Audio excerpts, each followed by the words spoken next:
The year is 2011, and things are going well at the Fukushima nuclear power plant. Suddenly, the strongest earthquake in Japanese history strikes the island and the entire building begins shaking, causing furniture to fall all over. The workers in the control room announce an emergency shutdown, managing to cut off the power just in time. As soon as the earthquake ends, the workers immediately begin working on checking the unit status and bringing power back. In the city, Prime Minister Azuma decides to cancel today's meeting and lets the officials work on assessing the damage caused by the earthquake. At the headquarters of the power company Touhoku, Vice President Murakami announces that the main power plants are down and orders everyone to drop whatever they're doing to make restoring power the #1 priority. At the nuclear reactor buildings, employees are told to evacuate because of a tsunami warning. Led by Yoshida, they rush to the only isolated building, and on their way out, they notice how many people got hurt. In the control room, they discover that Unit 1 is losing pressure too fast as if it was overcooling, so they decide to close the valves per procedure. They also discover that water levels are dropping in Unit 4 and worry that something may be malfunctioning, so they send a few men to take a look. In the evacuation shelter nearby, people are rushing in, but they sometimes have to stop moving when the area gives an occasional shake. Furu drops his family there before leaving to help with the power issues even if it's his free day. At the power station, 3 workers finally go to check on Unit 4. While crossing the road, they suddenly notice some movement in the sea and are shocked to see a big tsunami incoming. The trio runs away as the giant wave hits the plant, pushing vehicles and crashing through windows. As the remaining workers run away, the trio enters the building of Unit 4 but barely makes it inside before water starts getting in as well. The building starts filling up and all the machines lose power, causing the workers to run in the dark. In the plant's assistance facility, 2 workers are going through the sealed corridors, and the power goes out right before they can go through the last door, so they get stuck. The tsunami is coming closer and the men try to kick the door, but it's reinforced and it won't give in. At that moment the wave crashes the building and breaks the glass, immediately covering one of the men. The other guy's corridor is filling up more slowly and he tries to keep his head above the water, but the wave is too strong and soon it's pushing him against the ceiling. Afterward the wave hits another generator, making the building lose power too. In the control room, they think the readings of the units are fine, and they don't notice the water running through the corridors on the security cameras. The nearby roads are jammed with traffic, and the plant buildings by the sea are now completely flooded. Suddenly, power goes out in the control room and they finally notice all generators are inactivated before the computer shuts down. In the Prime Minister's Cabinet Crisis Center in Tokyo, news arrived that an Article 15 alert to the government was sent by the plant without checking with Touhoku first. Murakami calls Yoshida to demand an explanation and learns that the plant is under blackout. Only the seismic isolated building has enough power from the gas turbine to keep a few lights on. They have no way to know if the reactors are in good condition or not, and Yoshida doesn't know how to proceed because no training scenario ever prepared for this. For now they'll continue reviewing the emergency manual and try to develop a response procedure. Soon the government makes a public announcement, saying that they haven't received reports of radioactive material affecting the outside, so people don't need to worry about safety. In the isolated building, the priority is to find a way to power the control room, so Yoshida sends his men to ask headquarters for mobile generators and to ask the self-defense force for fire trucks in case they have to cool the reactors with water from outside. In the control room, they decide to try using automobile batteries to activate the gauge, so while a man goes to look for some, they discuss the fact they'll have to open the valve to let water in order to cool the reactors. Back at the crisis center, Azuma declares a state of nuclear emergency, and this kind is a first in Japan. They confirm that the Nuclear Disaster Response Center has its access roads cut off and they have no power or internet signal. Their only communication means are 6 satellite phones. The Act on Special Measures Concerning Nuclear Emergency Preparedness states to immediately direct residents to evacuate, but now they'll have to discuss how to define the evacuation zone. Over another press conference, it's announced that there are no reports of radioactive material, so they won't be evacuating for now. In the control room, a man is sent to the roof to keep an eye on the waves so he can alert them if another tsunami comes. 2 other workers go to investigate housing units 1 and 2, walking through the darkness with their little flashlights until they make it to the doors that guard the nuclear reactor. Suddenly, the GM meter goes crazy, which indicates radioactive contamination in the room, so the workers run away. They return to the control room to give them the bad news, and when they wonder how they'll manage to build a water injection line when suddenly Furu arrives, revealing that he's picked up full face masks and meters from the isolated building. Back to Yoshida, he gets a call letting him know that the Defense Department will send 2 fire trucks, so he calls the control room and asks them to secure a water injection line. Then with Furu leading, a few men are sent to open 5 valve locations in housing units 1 and 2. The team carefully makes its way inside, finding mud everywhere and even a dead fish. When they finally make it to the door protecting the Unit 1 turbine, they open it and get scared when suddenly the entire structure starts shaking. Thankfully it stops quickly and nobody gets hurt. The team makes their way deeper inside, finding water leaking from many spots. Getting to the first valve is easier than expected, and they open it while in the control room they start hooking up the car batteries. Then the team goes looking for the next valve, only pausing when an aftershock makes the building shake. It only takes them a few moments to find valves 2 through 4 and open them successfully. Now only number 5 is left. This valve is kinda stuck, so they have to work together to open it under the pressure of the GM meter indicating that the dosage is dangerously going up. After lots of effort, the final valve is also opened, but in the control room they notice the water level doesn't go up. Moments later, Azuma learns that in less than an hour, the nuclear fuel will start to leak. Everyone starts panicking because they told civilians not to evacuate, so Azuma orders his men to make civilians clear the jammed roads with patrol cars so they can transport a power source to the plant. He also finally issues an evacuation order, but the problem is that they don't know how big to make it because they lack details. In the end they choose the standard 3 kilometers. Another press conference announces the evacuation, but they say it's just a precaution. The control room employees call Yoshida to tell them the valves were open but the water levels didn't rise, and it's impossible to go back to open more valves because of the radiation level, so they'll have to wait for the fire trucks to inject the water directly. Yoshida explains they aren't sure the trucks will arrive because of the blocked roads, but at that moment, news arrived that an electric company from northern Japan has sent a vehicle-mounted high-voltage generator, so they still have a chance. After they inform Azuma of this, the control room team begins to work on trying to find a way to connect the generator, which is proven hard because the salt water has damaged most switchboards. While meltdown time approaches, the workers finally found a working switchboard in the Unit 2 turbine. They start moving a bunch of cables to make the connection, but unfortunately, the mobile generator can't make it all the way to Unit 2 because of the roads, which are being blocked by terrible debris, including the cars of people that failed to escape and a seaside tank. They'll have to run 200 meters of cable to make the connection, which usually requires heavy machinery because of the weight, but today they'll have to do it by hand in the darkness. The employees begin working hard on moving the cables with only the helmet lights to see the way, having to deal with the occasional tremor. Suddenly they notice there's a man missing and find him fallen in the water, so they rush to help him out as they realize he had fallen into a manhole because the tsunami pushed the lid away. At that moment, the ground begins shaking again, and this time the aftershocks are so serious that Yoshida has no choice but to halt the mission for now. Then they get a call from the control room, telling them that the reactor pressure is rising in Unit 1, which means it's never been cooling. This is because right after the earthquake, they shut down the IC to prevent overcooling, and they never got to turn it back on because the power went out. Moments later, they discover that the containment vessel pressure has crossed the limit, meaning it'll burst at any moment. Yoshida decides they should move the motor-operated valves for venting, which could possibly release the gas into the atmosphere. Azuma hears of this plan and wonders if the gas is safe, and an official explains the gas will escape after passing through water, so the radioactivity of it should be notably low volume. Venting has never been tried before anywhere in the world, and the government is worried about the reaction from other nations. There's also the problem of how they'll open the valves without power. In the plant, a few workers have entered the administrative building, which is a complete mess.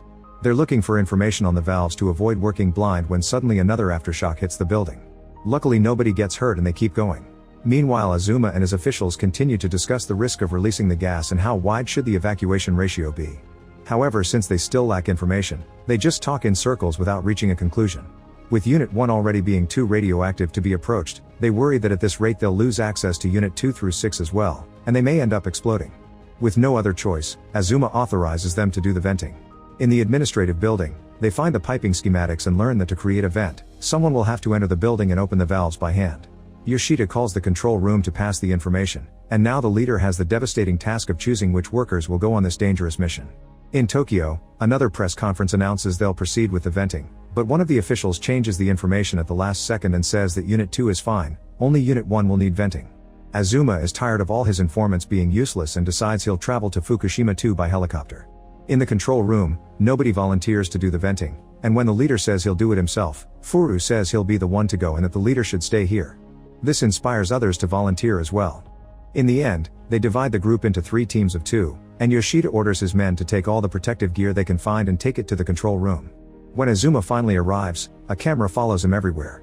Before they're allowed to enter the plant, everyone is inspected in case there's any contamination, and Azuma's impatience makes him yell at the workers. When he hears the venting will start in 3 hours because preparations are required, he starts yelling again, so Yoshida comes with a few maps to explain how long and dangerous the process of opening the valves by hand in the darkness is. At this rate, the workers in charge of the mission won't come back. Azuma finally understands the issue and gives his approval before leaving in such a bad mood that he demands that the camera be turned off. Yoshida calls the control room to inform them the evacuation of civilians is finished, so the venting mission can finally begin. Wearing suits and special masks, the team enters the service building, where they discover the radiation levels are higher than expected, so they try to hurry up. These high numbers also reach the government, who are shocked to discover that if the venting doesn't work, the entire ground will reach that level and be exposed to multiple sieverts. The officials decide to check a report about an employee that in 1999 was exposed to that level of radiation, and they learn how bad the burning can be. Through a flashback, it's revealed the awful condition that the employee was in, and the poor guy died on the 80th day. If they don't complete the venting, this will be everyone's future. They consider passing this information to Azuma, but he's already in such a bad mood that they decide not to. In the Unit 1 reactor building, 2 workers find the first valve, which is kinda stuck. Applying all the strength they can, little by little they manage to turn it and open it to the right percentage needed for the mission. Afterward they rush back to the control room and call Yoshida to tell him of the valve but also of the high levels of radiation in the unit. Yoshida asks them to immediately send the second team. In the control room, the second team suits up and leaves for the Unit 1 reactor building. Their valve is in an area with no concrete to protect them from the radiation, but they gather their courage and open the door to then cross a very long bridge. Eventually the radiation levels are so bad that the dosimeter maxes out, and one of the workers says they should go back. The other refuses, saying saving everyone is more important, but the first one insists they won't reach the valve even if they try. Some struggle ensues and Team 2 ends up returning to the control room. The leader reads the residue radiation level on their clothes and confirms it would have been pointless to stay. The radiation levels are slowly going up in the room as well, and when they call Yoshida, he also agrees it was too much to deal with and tells them to send Team 2 to a doctor. While Yoshida and his team begin discussing new ideas, the junior members of the control room staff ask the leader for permission to leave because they want to see their families and there isn't anything they can do here. However, the leader offers a speech about how they're the last hope and says that when they reach the point of no return he'll allow everyone to leave, but meanwhile he begs everyone to stay, and the seniors join his pleas. Team 2 eventually makes it to the offices and they are sent to the doctor while Yoshida announces they'll send 2 employees to the control room to replace them. 2 volunteers immediately start getting ready, and before they leave, Yoshida announces the recovery team has come up with an idea. If they connect a compressor to the piping, there's a chance they could apply pressure from outside to open the valve remotely. The chances are low, but they accept to try in parallel with the entry of Team 3. Meanwhile Team 2 is put through a special freezing shower. When they're done, a worker reads their radiation levels, but they're still too high and they have to wash again. The replacement workers make it to the control room and ask to become Team 3 because they know the route better than anyone thanks to their years spent in the plant. After some hesitance, the leader agrees to the switch. At that moment, Yoshida learns that white smoke is visible from the Unit 1 pipeline and calls the control room to warn them. The new Team 3 has already left, so the leader rushes after to stop them. After lots of running, he reaches the duo just in time and drags them back to the control room. While they discuss how to proceed, they receive news that the pressure in the primary containment vessel is finally dropping, and the white smoke is actually water vapor rising from the reactor, meaning the compressor Yoshida sent out is actually working and the first vent valve is a success. Outside the Unit 1 building, a group of workers are moving the debris with the help of heavy machinery. This allows for the fire truck to finally arrive, so now they can start working on preparing the water pump. While they get everything connected, they move more debris out of the way and manage to find the water inlet, so with the help of the fire truck, they quickly start pumping water into the building to help with the cooling. Moments later, Yoshida and the driver of the fire truck start discussing the chance of having to use salt water to continue the injection once they run out of fresh water. They'll have to run a line, so they'll have to go all the way to the wharf for that. Yoshida should have asked for authorization before sending the order, but he thinks it's a pointless waste of time to ask first since it's an emergency. Suddenly another aftershock hits the buildings, and this time is so strong that it causes some serious damage to the ceilings. Everyone in the control room immediately puts on masks, wondering what is that boom that they heard. At that moment, a worker in the office announces that the reactor building's 5th floor is completely gone. Yoshida runs out and discovers there are tons of people hurt and the sealed doors have bent, so contamination is now entering this building as well.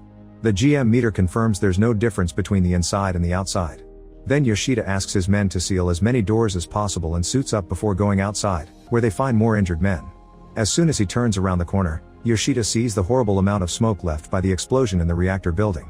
In Tokyo, an official rushes to Azuma's office to turn on the news, and now they're able to witness the explosion as well. Azuma demands information, but nobody has details to share. Outside the plant, employees work hard to rescue all the injured people, take care of their wounds, and keep an eye on their contamination levels. Some workers take care of resealing the doors while the hose they were connecting to the wharf shows signs of damage. It seems the explosion didn't kill anybody, but the containment vessel is now exposed. Without the hose, they don't know how to proceed, but a worker shows up to announce the outdoor fire hydrants have hoses too, so they'll start the connection from zero. In Tokyo, reporters on TV discuss the chances of radiation danger, but Topco sends information that they still are okay. An employee explains to a worried Azuma that the building blew up because of hydrogen, not the reactor itself, so the initial high level of radiation caused by the explosion has returned to normal.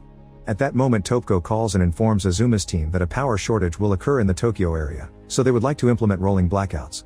Outside the building, the workers use the GM meters to see what pieces of debris they can touch, which makes running the hose take too much time. Yoshida calls them and tells them about the backwash valve pit, which right now should still be flooded from the tsunami. It's closer than the wharf, so they'll throw the hose there instead.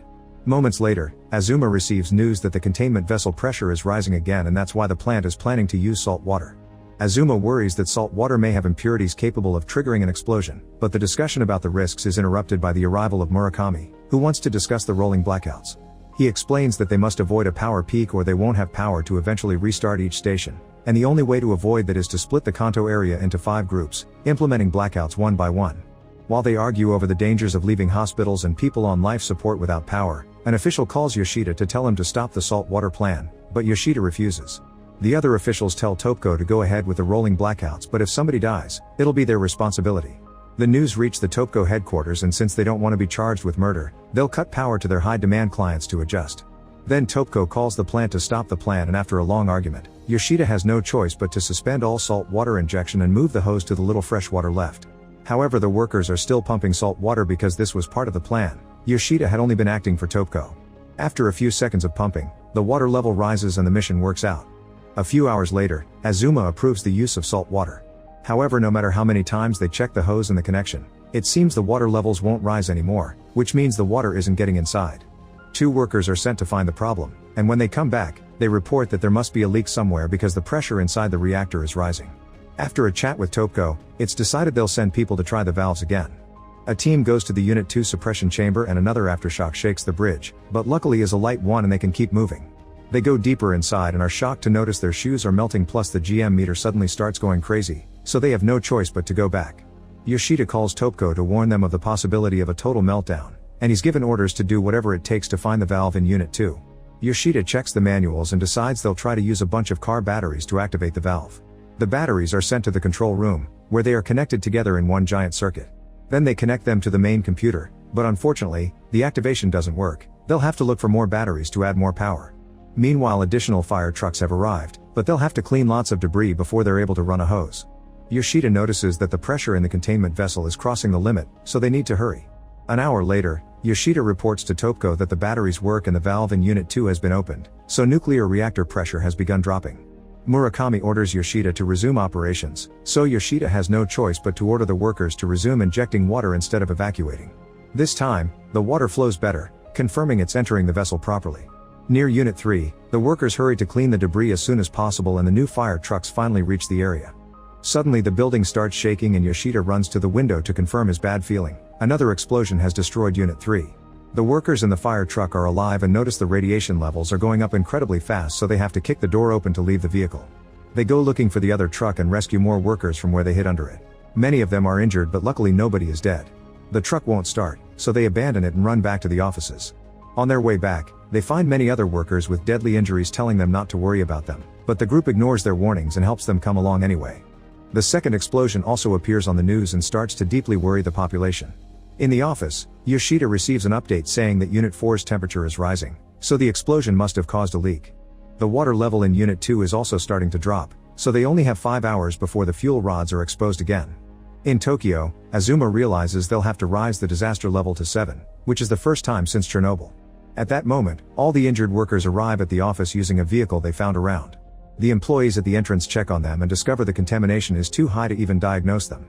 Yoshida learns the fire truck is no longer operable, but the pump should still work, so a few workers are trying to maintain injection into Unit 2. Unfortunately, the explosion closed the valve and the car batteries aren't working anymore. The number of exposed fuel rods is quickly rising, but they're located on the 5th floor of each reactor building, meaning that to reach them they would have to go over irradiated debris and the containment vessel could burst at any moment. Overwhelmed by stress, Yoshida decides to concentrate on getting the Unit 2 valve open and resume work on Units 3 and 4 because they're short on time. In Tokyo, another press conference is being held to discuss the second explosion, but they still say that the amount of radioactive material being dispersed is low. On the internet, rumors and panic spread, and everyone assumes the country is already doomed. People are blaming the problems on employees, their attitude being almost like a witch hunt.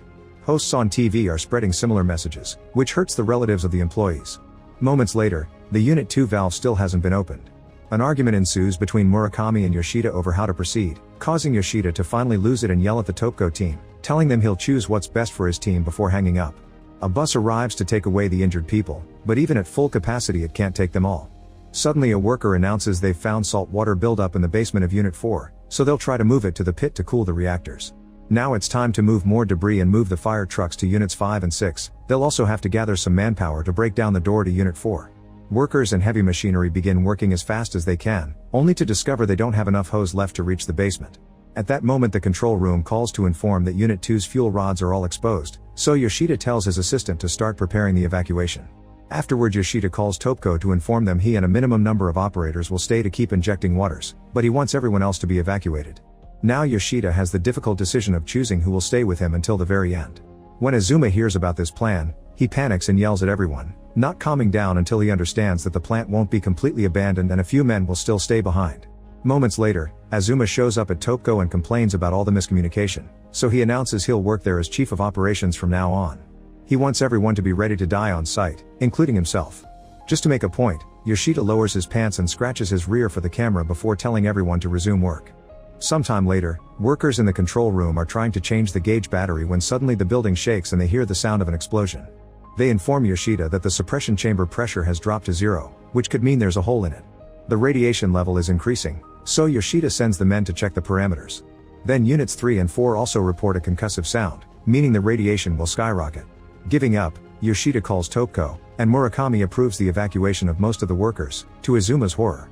Yoshida officially announces the evacuation and tells the leaders of each team to choose a man that will stay behind. Soon the buses arrive at the plant and the employees say their final goodbyes to the men staying behind. Afterward, Yoshida allows the remaining group to contact their families before going back to work. A helicopter sent by a newscast begins flying above the plant, and reporters talk about all the foreigners in the country returning home, which is overcrowding the airport. Outside, workers have finished cleaning the debris to start a new hose connection, but for some reason the water isn't pumping. While Yoshida tells them to keep trying, Azuma has a special advisor for his opinion because he's considering pulling off a cold shutdown, but he can't be sure they'll get the reactors under control. The advisor shows them what will happen if the reactors explode, covering an area of 170 kilometers. This means forced relocation is a must for that circle, and the circle outside that reaches 250 kilometers must be evacuated and kept off limits. They'll become uninhabitable for the new few decades and the Japanese economy will cease functioning. Only the south and the north of the country would remain. Moments later, Azuma meets with the Minister of Defense, who has sent an aircraft for reconnaissance and decided further work is impossible because of the radiation levels. Azuma insists that pumping water from the sky is their only solution, but the minister is worried about another hydrogen explosion. Then Azuma points out that the country is in danger and they'll be vulnerable to foreign attacks if they don't solve this, so the minister agrees to send another aircraft to find an alternative. At the plant, the workers keep trying to fix the truck to no avail. Yoshida calls an expert to ask for tips, only to be told it's a complicated procedure that couldn't be done by only 4 people in the dark. The expert offers to come over to fix it himself, but Yoshida can't allow a sacrifice like that and hangs up after thanking him. Moments later, white smoke is seen coming out from Unit 4, apparently the pool water has begun evaporating. Meanwhile Azuma is speaking to the President of the US, who had sent a message to all the Americans in Japan, asking them to come back. Azuma begs for the President to stop causing more panic, but the President asks in return for the disclosure of all information regarding the plant, and for the American nuclear experts to be allowed to sit in Azuma's policy meetings. None of the officials like it, but Azuma thinks it's a priority to stop the Americans from leaving. Moments later, the volume of white smoke begins to decrease, which is a bad sign because it means the pool water has bottomed out. Yoshida checks with the workers by the truck, but the hose still doesn't work. When they are about to lose all hope, the expert shows up at the plant, explaining he's willing to take the risk if it means saving his family, which lives in the area. In the meantime, military aircrafts are getting ready a new kind of material that will allow them to block the radiation at certain distances, so the Minister of Defense confirms to Azuma that he'll help. At the plant, Yoshida wants to find a way to get water to the 5th floor of the reactor building. At that moment he gets a message from Touhoku, explaining that construction companies are offering their mobile pumps to help, and they immediately arrange the delivery. The army soldiers are making a plan to sprinkle the water, and caution is given about the westerly winds in the area. When the aircrafts finally arrive, they fly carefully by keeping an eye on the radiation levels, and the first water dump is a success. The second dump soon follows, and the army leaves as soon as they're done. Next, the expert fixes the fire truck and workers begin moving the mobile pumps, allowing them to spread water all over the units. An hour later, they confirm they've injected nearly 100 tons of water. While the team celebrate, another aftershock hits the building, but thankfully everything is fine. Azuma calls the American president with the good news, but the president still refuses to cancel the call for evacuation. For the following days, the administration endures bashing from the media, accusing them of hiding the truth and having lost the alliance with the USA. However, American and Japanese cooperation accelerates from that day forward, and the USA sends a fleet of naval vessels to provide support, including nuclear experts and lots of equipment. The plant keeps injecting water non-stop with the help of many great people. Soon a team of 200 comes together at Touhoku's headquarters and forms a system capable of organized response. After lots of hard work, power finally returns to the control room and the reactors stabilize, allowing that team to finally leave the building. To this day, they still aren't sure why the reactors stabilized so easily after losing control. Days later, it's confirmed only 2 people have died in the incident, and the bodies are sent to the families for a proper funeral. However, their co-workers can't attend because they still are working non-stop on cooling the units. All this began on March 11th, and by April they're still there. The power plant is being dismantled, which requires as many years or even more than it took to build it. 6 years later in 2017, there still is a high volume of unused nuclear fuel remaining in the reactors, and no human can approach it. Numbers indicate that the levels are even higher than in Hiroshima. By 2019, they finally learned that they could move the most dangerous debris, but they don't know where to store it. They don't know how long it'll take to decommission the reactors either, and the residents that used to live in the area have already abandoned their dwellings. Thousands of houses are left empty, domestic livestock lost their owners and all perished, but wild animals seem livelier than ever because they're reclaiming their habitat. After the incident, cancer took Yoshida's body, most probably because of radiation poisoning, although Yoshida thinks it was his smoking. He's also put under investigation by a committee, but what matters the most to Yoshida is to pass this story to future generations. In 2013, Yoshida dies at the age of 58 and his story is published under the title The Yoshida Testimony. Now in 2023, the aftermath of the incident is still unresolved and the work of decommissioning continues to this day. Make sure to subscribe and turn on notifications so you can watch more videos like this. Thanks for watching.